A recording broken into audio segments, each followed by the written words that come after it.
Assalamualaikum warahmatullahi wabarakatuh. Selamat datang di channel Bayangan Tengah Malam. Teman-teman, sebelum kita lanjut ke ceritanya, jangan lupa dukung channel ini dengan cara like, komen, dan share video ini ya. Dan pastinya, subscribe channel ini karena akan ada video baru setiap harinya yang siap menemani malam kalian. Malam turun perlahan di desa kecil itu. Udara terasa dingin, meski siang tadi matahari begitu terik. Raka berdiri di depan gudang bawang milik Juragan Sastro, tempat ia baru saja diterima bekerja. Bangunan itu besar, dindingnya kusam, dan aroma bawang menyengat sampai membuat hidung perih. "Mulai besok, kamu jaga malam," kata Juragan Sastro sore tadi. Suaranya berat dan pelan. "Tapi ingat, setelah maghrib, jangan buka gudang bagian belakang." Raka mengangguk, walau dalam hati merasa aneh. Bagian belakang, apa yang disembunyikan di sana? Sekarang ia sendirian. Lampu gantung di depan gudang berkedip pelan, seolah tak kuat menahan gelap yang terus merayap. Suara jangkrik bersahutan, namun terasa seperti terlalu jauh. Sepi, terlalu sepi. Raka duduk di kursi kayu, mencoba mengalihkan pikiran. Tapi bau bawang yang menyengat bercampur dengan aroma lain, amis, seperti tanah basah yang lama tak tersentuh.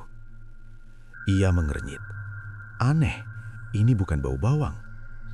Pelan-pelan ia berdiri. Kakinya melangkah menuju pintu gudang. Ia tahu larangan itu, tapi rasa penasaran lebih kuat dari rasa takut. Pintu kayu berderit saat dibuka.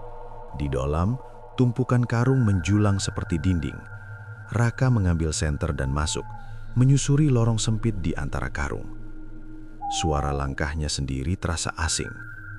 Tok, tok, tok. Tiba-tiba ada suara lain. Raka berhenti. Tok, tok, tok.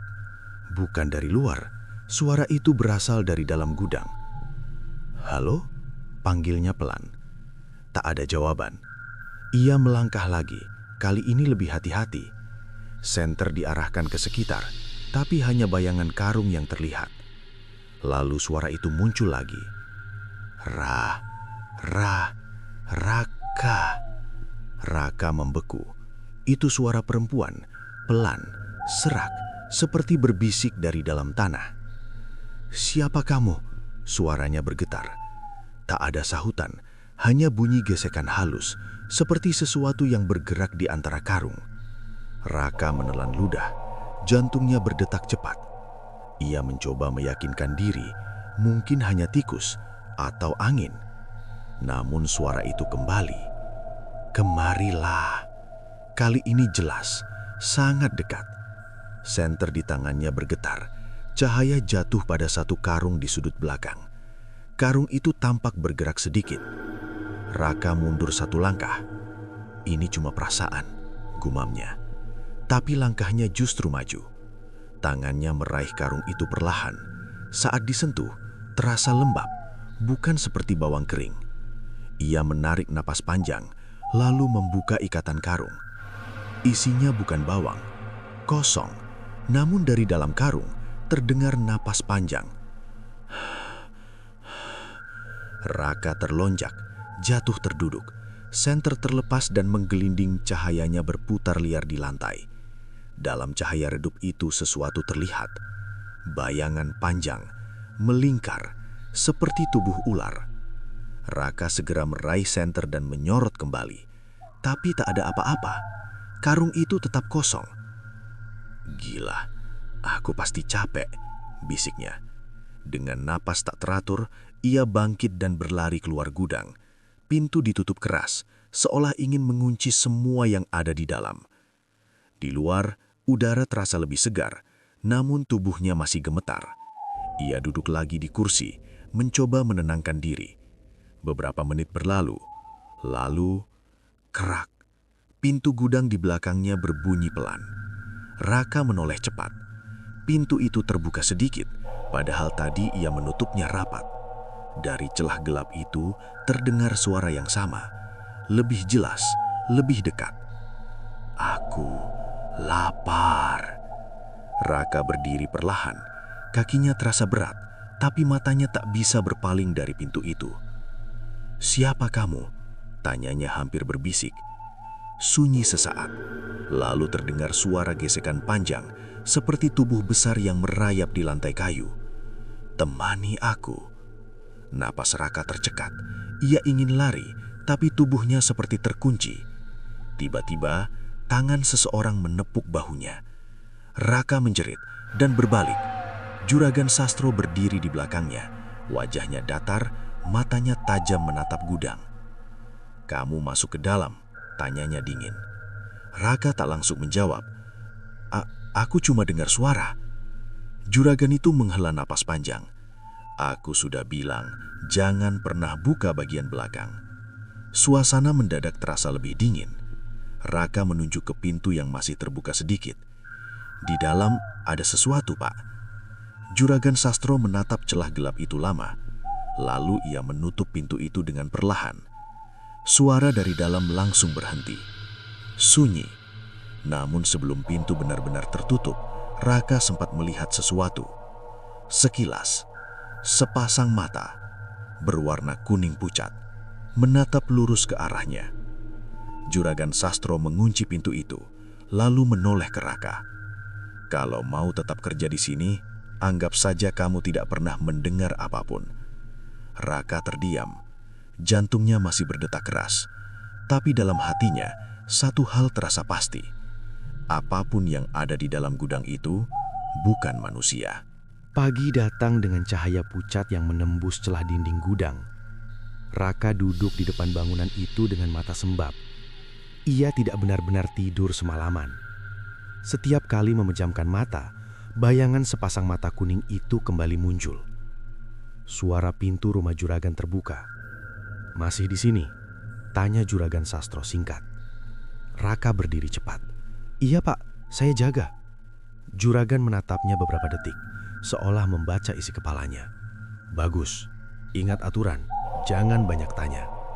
Raka mengangguk, meski pikirannya penuh pertanyaan. Beberapa pekerja datang membawa karung bawang. Suasana siang terasa normal, bahkan terlalu biasa dibanding kejadian semalam. Tumpukan karung dipindahkan. Suara obrolan ringan terdengar, seakan tidak ada sesuatu yang aneh. Seorang pria tua menghampiri Raka. Namanya Wito, pekerja lama di gudang itu. "Kamu yang jaga malam sekarang?" tanyanya pelan. "Iya, Pak."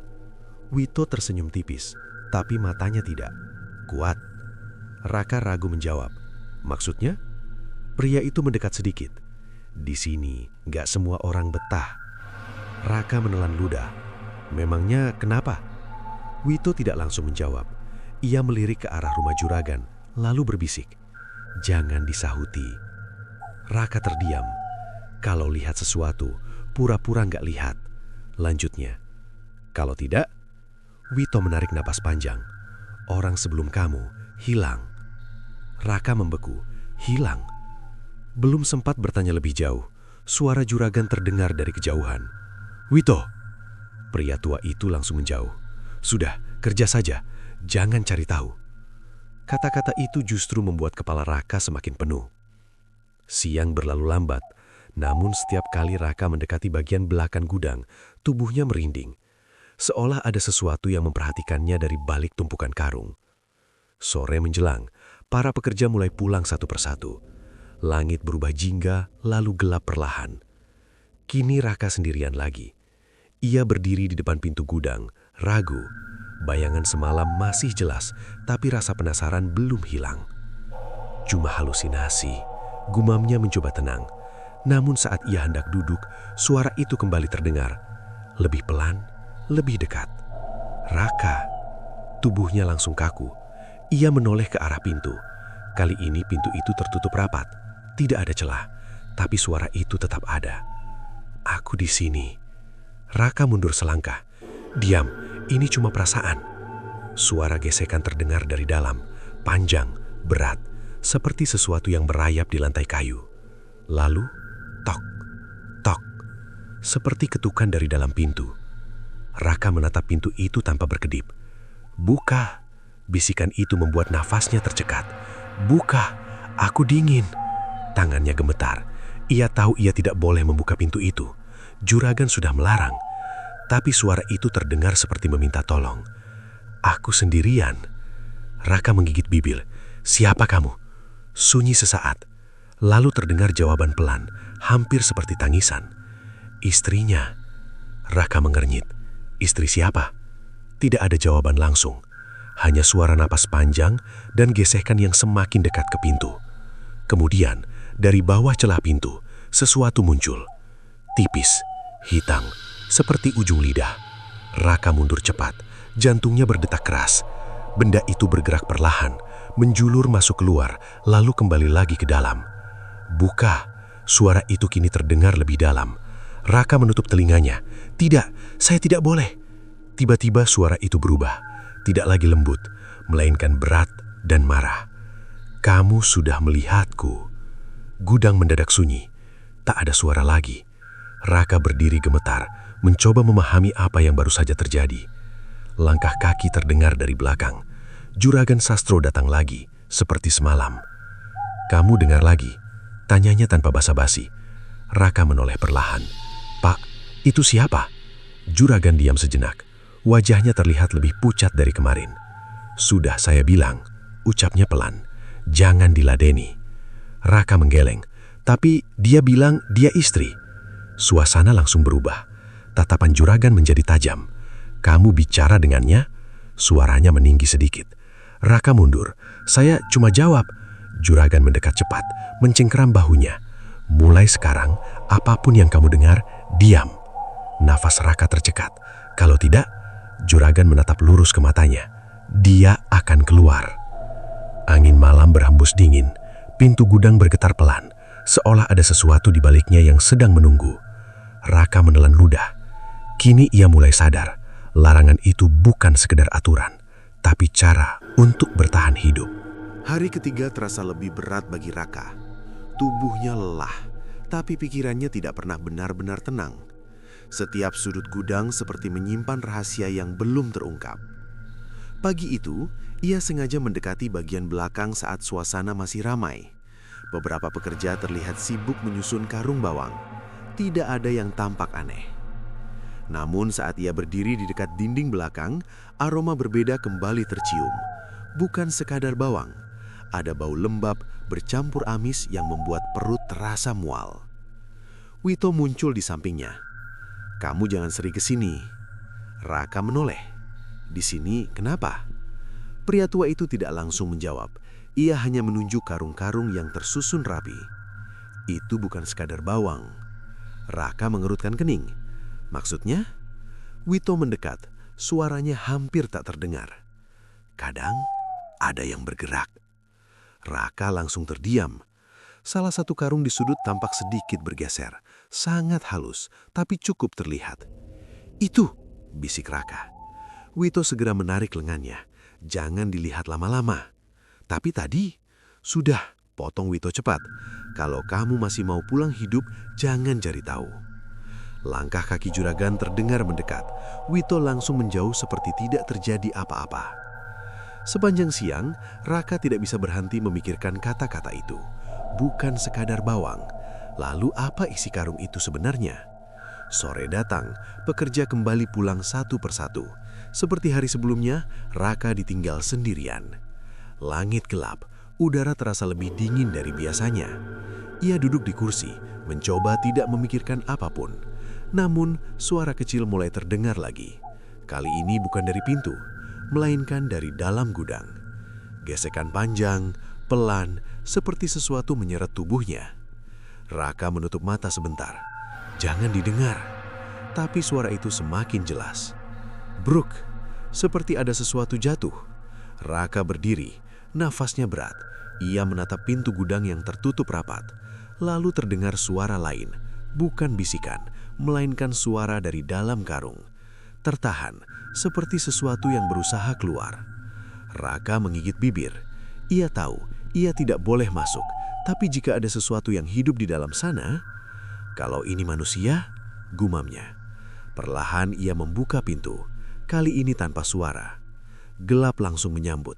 Senter di tangannya menyala, menembus lorong sempit di antara karung. Semua tampak diam, terlalu diam.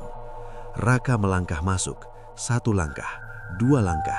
Lalu, gerakan kecil terlihat lagi. Salah satu karung di sisi kiri bergoyang. Raka mendekat perlahan. "Siapa di dalam?" tanyanya pelan. Tak ada jawaban. Namun karung itu bergerak lagi, lebih jelas, seolah ada sesuatu di dalamnya yang bernafas. Raka mengulurkan tangan, jari-jarinya gemetar saat menyentuh permukaan kasar karung. Hangat, bukan seperti bawang. Ia menarik nafas dalam, lalu membuka ikatan di atasnya. Karung itu terbuka sedikit. Dari dalam terdengar suara nafas. Raka membeku. Perlahan, sesuatu muncul dari celah karung. Kulitnya licin, hitam kehijauan, dan bergerak. Raka mundur cepat, senter hampir jatuh.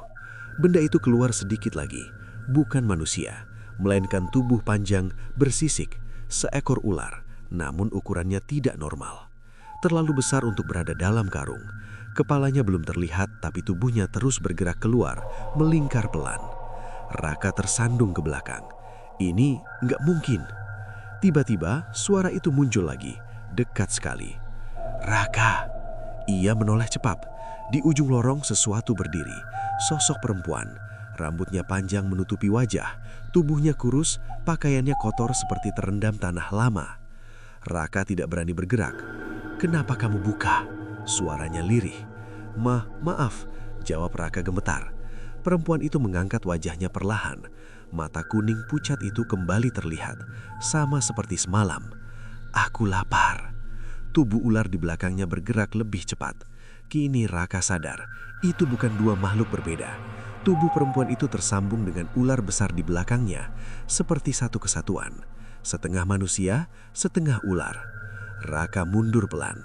"Jangan dekat." Sosok itu tersenyum tipis. Mulutnya terbuka sedikit, memperlihatkan lidah bercabang. "Kamu sudah melihatku." Suara itu berubah berat. Ular di belakangnya mulai mengangkat kepala. Ukuran kepalanya hampir sebesar tubuh manusia. Raka berbalik dan lari. Langkahnya panik, menabrak karung di kiri kanan. Suara gesekan cepat terdengar di belakangnya. Makhluk itu mengejar. Saat hampir sampai pintu, tubuh Raka ditarik dari belakang. Ia terjatuh keras. Senter terlempar liar, cahaya berputar liar. Dalam cahaya itu, wajah makhluk itu terlihat jelas. Kulit pucat, mata kuning menyala, dan senyum yang terlalu lebar untuk manusia. "Temani aku." Tiba-tiba, brak, pintu terbuka keras. Juragan Sastro masuk. Makhluk itu langsung berhenti. Dalam sekejap tubuhnya mundur, lalu menghilang ke dalam gelap di antara karung. Ular besar itu juga lenyap, seolah tidak pernah ada. Gudang kembali sunyi. Raka tergeletak, nafasnya kacau. Juragan menatapnya tajam. "Kamu melanggar lagi." Raka hampir tidak bisa bicara. "Itu apa?" Juragan tidak langsung menjawab. Ia hanya menutup pintu dan mengunci dari luar. Lalu berkata pelan, "Sekarang dia sudah mengenalmu." Raka menatapnya dengan takut. "Maksudnya?" Juragan Sastro menoleh. "Mulai malam ini, kamu bukan lagi sekadar penjaga." Suasana mendadak terasa jauh lebih dingin. Dia sudah memilihmu. Langit malam terasa lebih gelap dari biasanya. Raka duduk diam di kursi kayu depan gudang.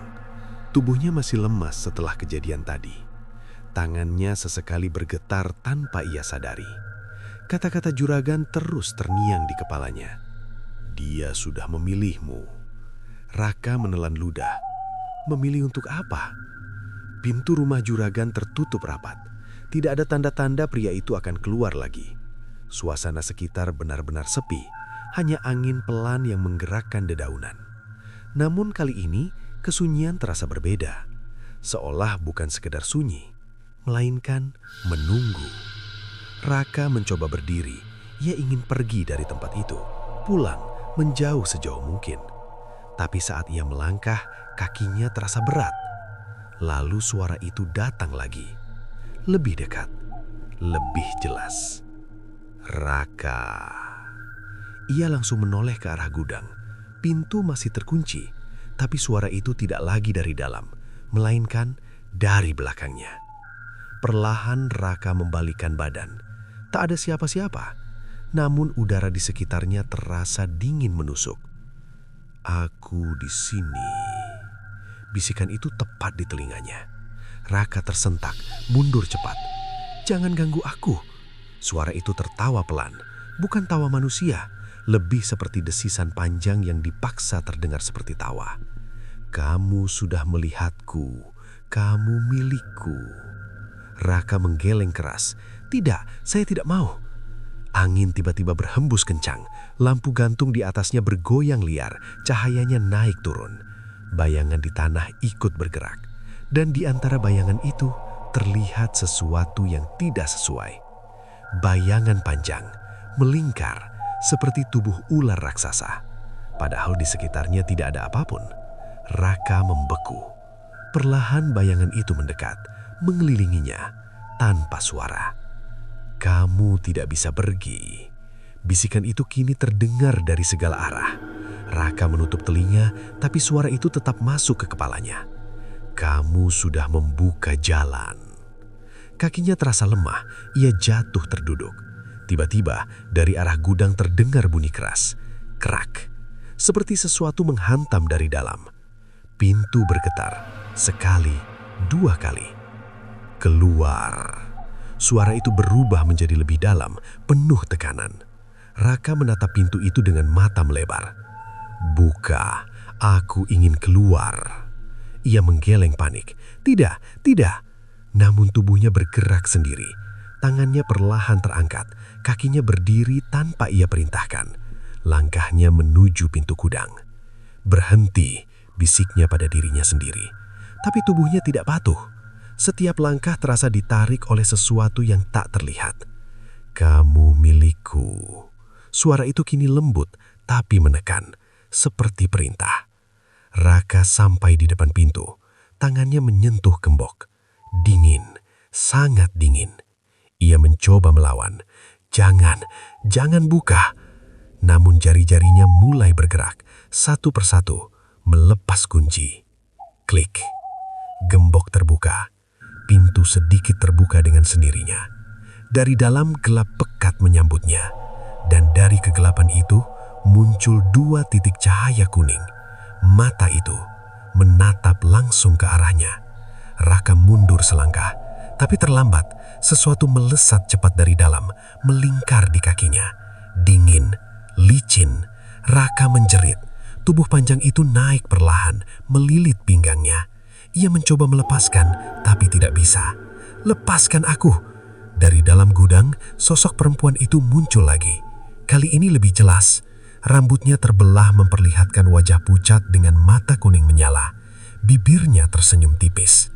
Tubuh ular besar menyatu di belakangnya, bergerak mengikuti setiap langkah. Akhirnya, suaranya lembut. Raka gemetar hebat. Jangan dekat. Sosok itu berhenti di depannya. Tangannya yang dingin menyentuh pipi Raka. Kamu hangat. Raka menutup mata, mencoba menghindar. Namun lilitan di tubuhnya semakin kuat. Aku tidak mau. Suaranya lemah. Makhluk itu mendekatkan wajahnya. Aku sudah lama sendiri. Nafasnya terasa dingin seperti dari dalam tanah. Kamu akan menemaniku. Raka menggeleng, air matanya jatuh. Tidak, tolong. Tiba-tiba suara langkah cepat terdengar. Juragan Sastro datang lagi. Cukup, teriaknya. Sosok itu menoleh perlahan, tatapannya berubah tajam. Dia milikku, desisnya. Juragan mendekat, wajahnya tegang. Belum waktunya. Makhluk itu diam sesaat, lalu tersenyum tipis. Waktu akan datang. Perlahan lilitan di tubuh Raka mengendur. Ular itu mundur.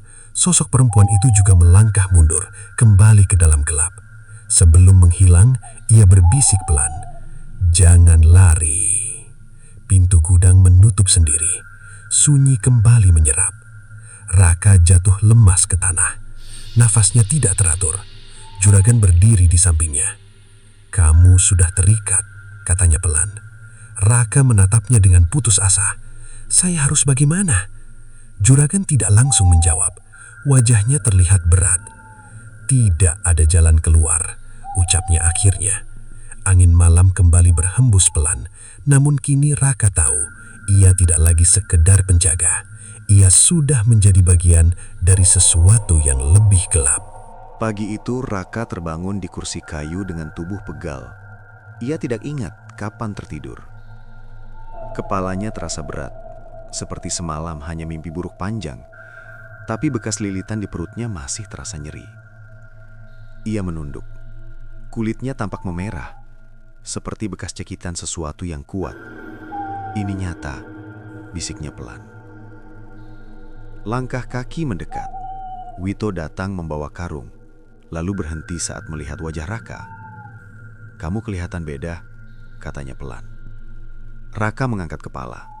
"Pak, kalau seseorang sudah dipilih, apa bisa lepas?" Wito terdiam cukup lama. Ia meletakkan karung, lalu mendekat. "Kamu sudah lihat dia ya?" Raka tidak menjawab, tapi matanya cukup memberi jawaban. Wito menghela nafas berat.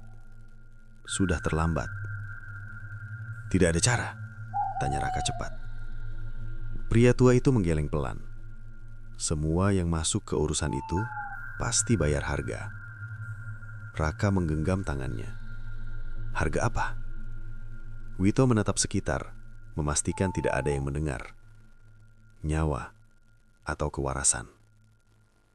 Dada Raka terasa sesak. Belum sempat ia bertanya lagi, suara juragan terdengar dari kejauhan. "Raka." Ia menoleh. Juragan Sastro berdiri di depan rumahnya, memberi isyarat agar mendekat. Dengan langkah ragu, Raka menghampiri. Juragan menatapnya lama.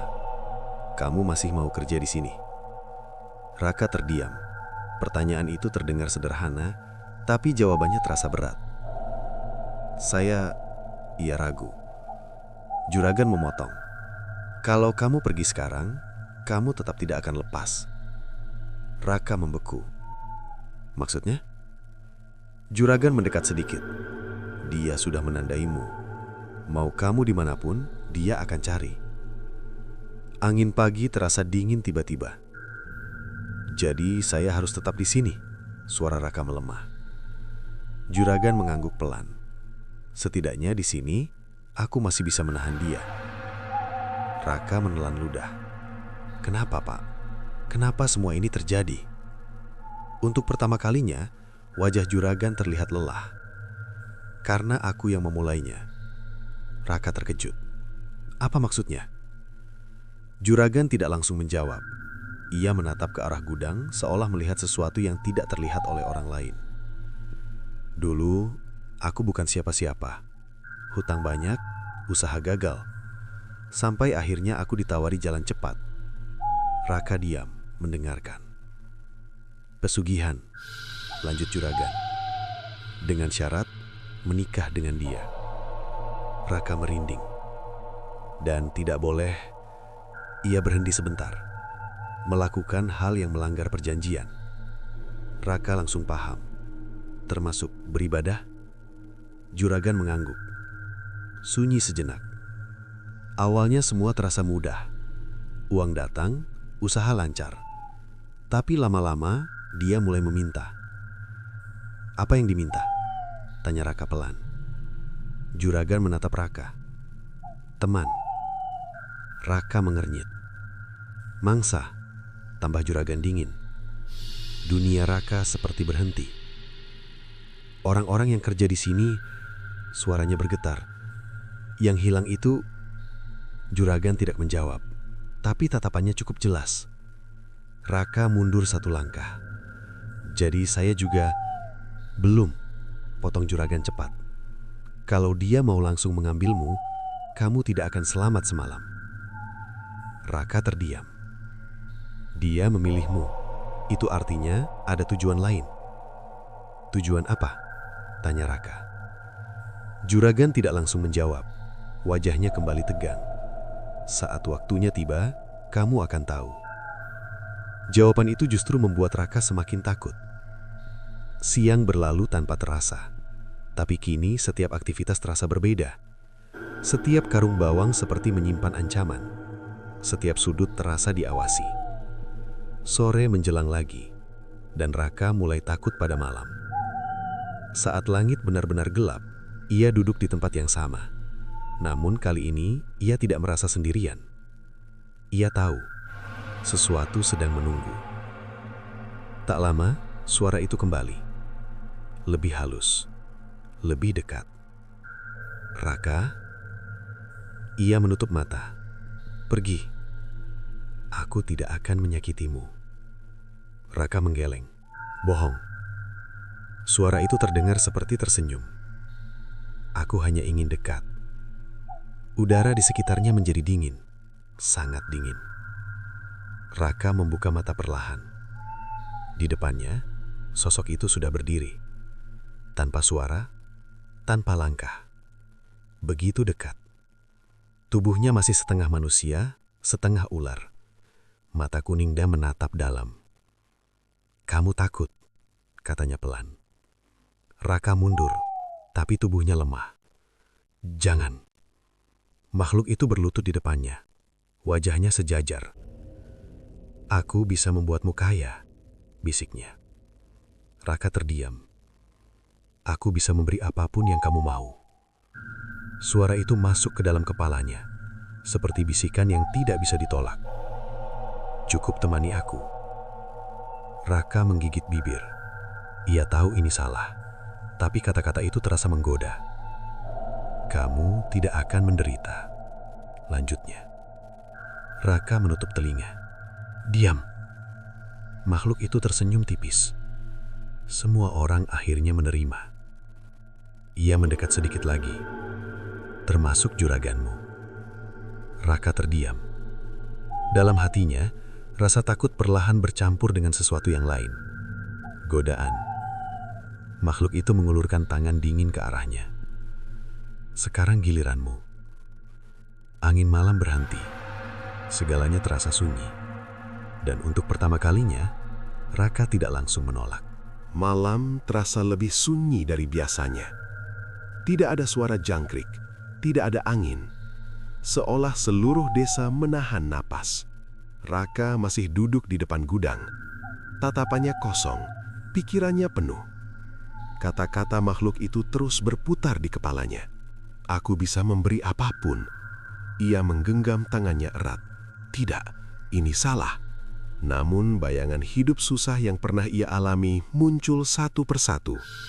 Hutang, kerja keras tanpa hasil, masa depan yang tidak jelas. Semua itu terasa dekat. Dan tawaran itu terasa mudah.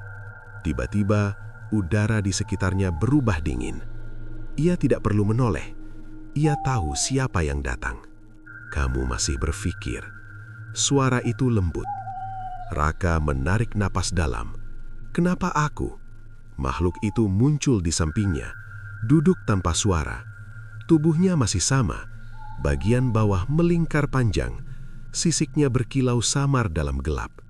Karena kamu melihatku dan tidak lari. Jawabnya pelan. Raka tertawa kecil. Pahit. Aku hampir mati. Makhluk itu tersenyum tipis. Tapi kamu tetap kembali. Raka terdiam. Ia tidak bisa menyangkal. Aku bisa mengubah hidupmu. Lanjutnya. Kamu tidak perlu takut kekurangan lagi. Raka menatapnya. Mata kuning itu terasa dalam, seperti menarik kesadarannya. Dengan syarat, ucap Raka pelan. Makhluk itu mengangguk. Kamu menjadi milikku. Angin dingin menyapu pelan. Raka menunduk. Kalau aku menolak? Makhluk itu tidak langsung menjawab. Ia hanya menatap lurus ke depan. Semua yang sudah dipilih tidak pernah benar-benar menolak, katanya akhirnya. Raka menghela napas panjang. Itu bukan jawaban. Makhluk itu mendekat sedikit. Kalau kamu menolak, suaranya berubah lebih dalam. Aku tetap akan datang. Tubuh Raka menegang. Tapi bukan sebagai tawaran. Sunyi sejenak. Melainkan sebagai kebutuhan. Raka menelan ludah. Ia paham maksudnya. Jadi, aku tetap akan jadi korban. Makhluk itu tersenyum samar. Atau menjadi bagian dariku. Pilihan itu terasa tidak adil. Raka memejamkan mata. Tiba-tiba, suara langkah cepat terdengar. Juragan Sastro muncul dari kegelapan. Menjauh dari dia, bentaknya. Makhluk itu menoleh pelan. Tatapannya berubah dingin. Kamu terlalu ikut campur. Juragan berdiri di depan Raka. Belum waktunya. Makhluk itu tertawa pelan. Kamu bilang begitu sejak lama. Suasana menegang. Raka hanya bisa diam, matanya berpindah dari satu ke yang lain. Juragan menatap tajam. Pergi ke dalam rumah. Sekarang. Raka ragu. Tapi sekarang, ulang Juragan. Dengan langkah berat, Raka menjauh. Namun ia tidak benar-benar pergi. Ia berhenti di dekat pintu, diam-diam mendengar. Kamu melanggar perjanjian, kata makhluk itu. Juragan menggeleng. Aku hanya menunda. Kamu tidak bisa menunda selamanya. Suara makhluk itu kini lebih tajam. Dia bukan untukmu, lanjut Juragan. Makhluk itu tertawa pelan. Semua di sini milikku. Raka merinding mendengarnya. Dulu kamu juga bilang begitu saat menerima aku, kata makhluk itu lagi. Juragan terdiam. Sekarang kamu takut kehilangan? Lanjutnya. Suasana menjadi sunyi beberapa detik. Aku hanya menjalankan bagianku, jawab Juragan akhirnya. Makhluk itu mendekat sedikit, dan aku juga. Raka bisa merasakan ketegangan dari jauh. Waktunya hampir tiba, bisik makhluk itu. Juragan langsung menatap tajam. Belum. Sudah. Jawabnya singkat. Langkahnya mundur perlahan, tubuhnya mulai menghilang ke dalam gelap. Sebelum benar-benar lenyap, ia berkata pelan, dia akan datang sendiri padaku. Sunyi kembali. Juragan berdiri diam beberapa saat, lalu menoleh ke arah Raka. Kamu dengar? Tanyanya. Raka keluar perlahan. Iya. Wajah Juragan terlihat lebih serius dari sebelumnya. Kamu harus kuat, katanya. Kuat bagaimana? Tanya Raka. Juragan mendekat. Jangan pernah menerima tawarannya. Raka menatapnya. Kalau itu satu-satunya cara supaya aku selamat? Juragan terdiam. Pertanyaan itu menggantung. Beberapa detik berlalu sebelum ia menjawab. Itu bukan keselamatan. Itu awal dari kehancuran. Raka menunduk. Namun di dalam hatinya, pertarungan belum selesai. Karena untuk pertama kalinya, ia mulai mempertimbangkan tawaran itu. Dan jauh di dalam kegelapan gudang, sepasang mata kuning masih mengawasinya. Menunggu. Dengan sabar. Pagi itu terasa ganjil. Udara tidak terlalu dingin, namun Raka merasakan sesuatu yang berbeda dalam dirinya. Tubuhnya ringan, tapi pikirannya seperti tidak sepenuhnya miliknya. Ia berdiri di depan gudang, menatap tangannya sendiri. Ada bekas samar di pergelangan, seperti pola melingkar yang hampir tidak terlihat. Apa ini? Bisiknya. Langkah Wito mendekat. Pria tua itu membawa karung seperti biasa, namun langsung berhenti saat melihat Raka. Kamu kenapa? Raka mengangkat tangannya. Lihat ini, Pak. Wito menyipitkan mata. Wajahnya langsung berubah. Itu tanda, ucapnya pelan. Tanda apa? Wito menarik napas panjang. Dia mulai masuk ke hidupmu. Raka membeku. Masuk? Gimana maksudnya? Pelan-pelan, jawab Wito. Awalnya cuma mimpi, lalu suara, sekarang tanda di tubuh. Raka menelan ludah. Nanti? Wito tidak langsung menjawab. Ia hanya berkata lirih. Nanti kamu tidak akan bisa bedakan mana pikiranmu, mana miliknya. Perkataan itu membuat dada Raka terasa berat. Sepanjang hari, ia mencoba mengabaikan semuanya. Ia bekerja seperti biasa, memindahkan karung, menyusun barang, menghindari bagian belakang gudang. Namun setiap kali ia lengah, pikirannya kosong sesaat. Seperti ada bagian waktu yang hilang. Sore hari saat ia sedang mengangkat karung, tiba-tiba tangannya berhenti sendiri. Bukan karena lelah, tapi seperti ada yang menahan. Raka mengerutkan kening. Aneh. Ia mencoba bergerak lagi. Bisa, namun perasaan itu tidak hilang. Seolah tubuhnya sedang dipelajari oleh sesuatu. Malam pun datang, dan rasa itu semakin kuat.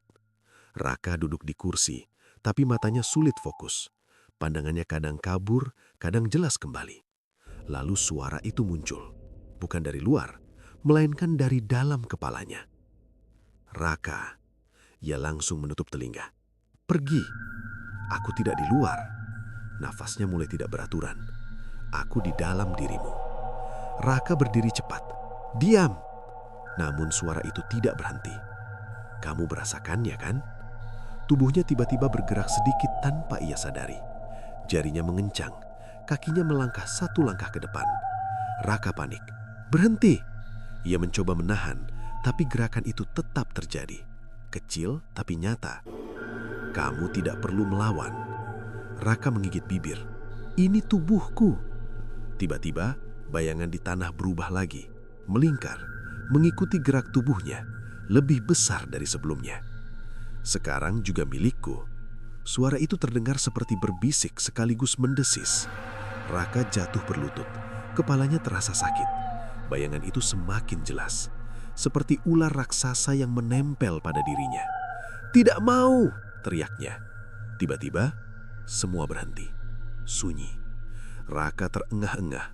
Keringat dingin membasahi wajahnya. Langkah cepat terdengar. Juragan Sastro datang. Kamu mulai merasakannya, katanya tanpa basa-basi. Raka menatapnya lemah. Dia ada di kepalaku. Juragan mengangguk pelan. Itu baru awal. Raka mengepalkan tangan. Kenapa saya?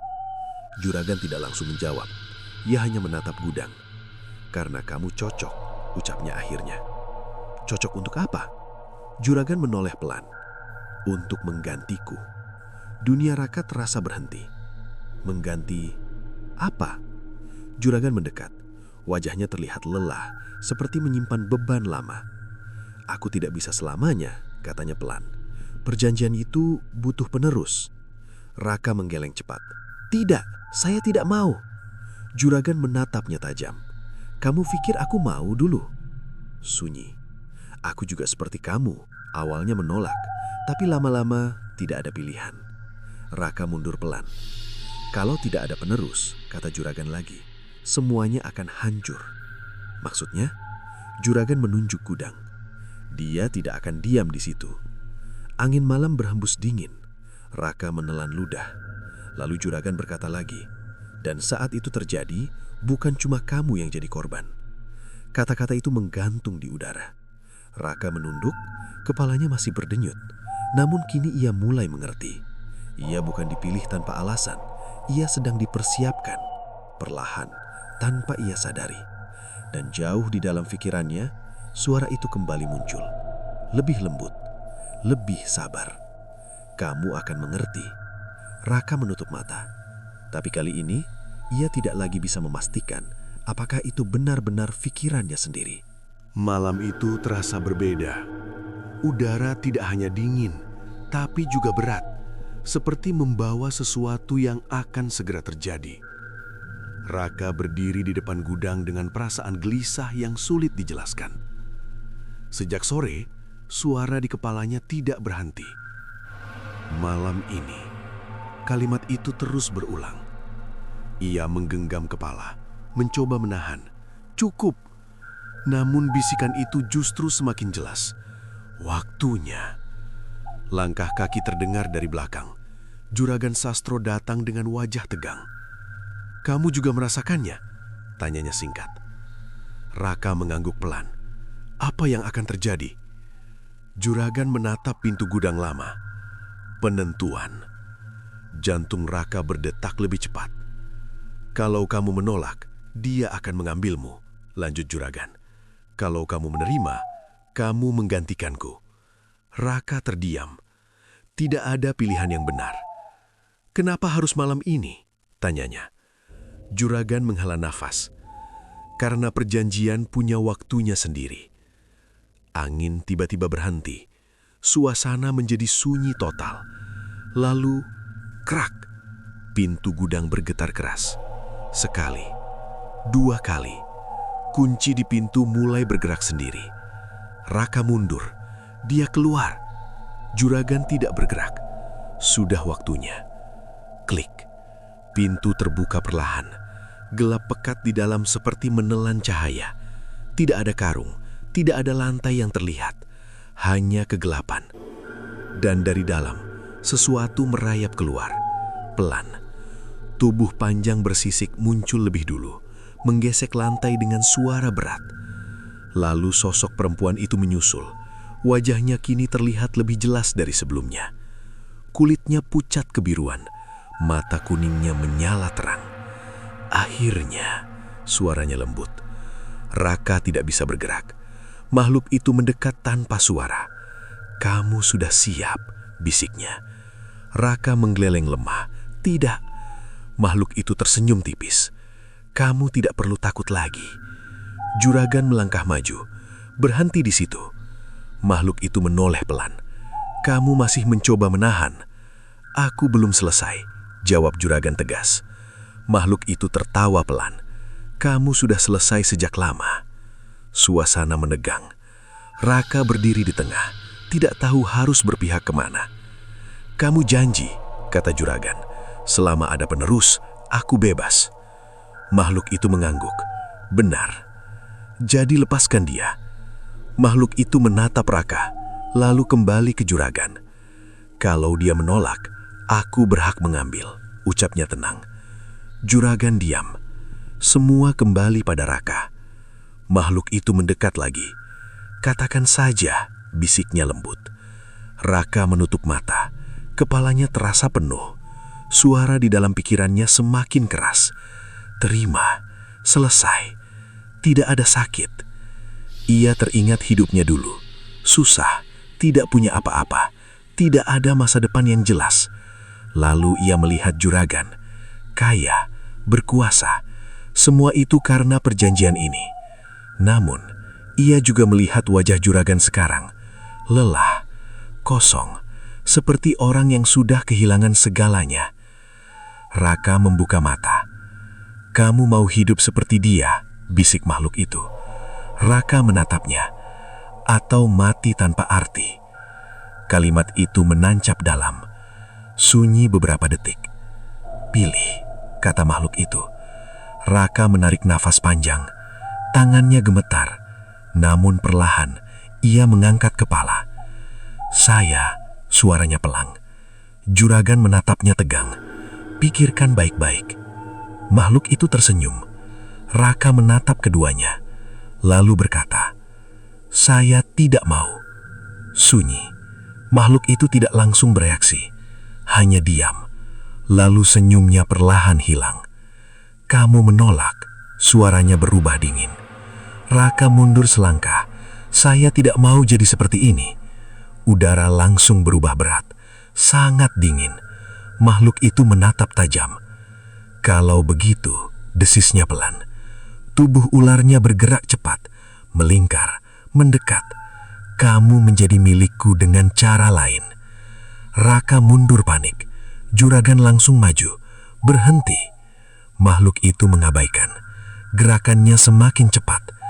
Raka tersandung, jatuh ke tanah. Dalam sekejap, tubuh besar itu sudah di depannya. Mata kuning itu menyala terang. "Kamu sudah terlambat." Tiba-tiba, juragan berteriak keras, "Ambil aku saja." Semua berhenti. Raka menoleh kaget. Makhluk itu juga diam. Juragan berdiri di depan Raka. "Aku yang melanggar, bukan dia." Makhluk itu menatap dalam. "Kamu yakin?" tanyanya pelan. Juragan mengangguk. "Lepaskan dia." Sunyi. Beberapa detik terasa sangat lama. Lalu makhluk itu tersenyum lagi.